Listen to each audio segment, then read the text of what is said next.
sustainable are those secondary tariffs against India, and how important are those to hold Russia accountable? Well, let's talk about India. I would refer you to the piece I did in the Financial Times that appeared on Monday.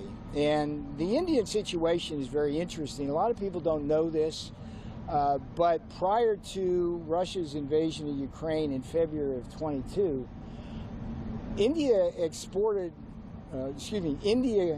bought virtually no Russian oil.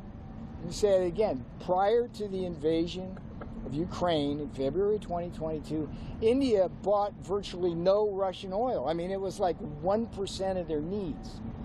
So the argument somehow now, as the percentage has gone up to like 30 and 35%, that somehow they need Russian oil to cool their homes or cook or drive their cars is nonsense. And what I do in the Financial Times article is I illustrate how Russian refiners have gotten in bed with Italian refiners in a game in which they get cheap Russian crude, follow me here, they get crude at a discount, and then they make refined products which they sell at premium prices into Europe, Africa, and Asia. It's strictly profiteering by the Indian refining industry, big oil. Now think about India when you think about the tariffs we're putting in place. 25% because they cheat us on trade,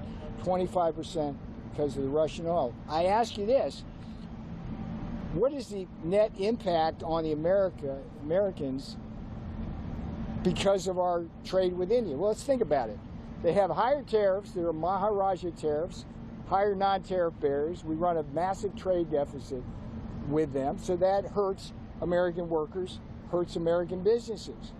Then they use the money that they get from us when they sell us stuff to buy Russian oil, which then is processed by refiners, and they make a bunch of money there.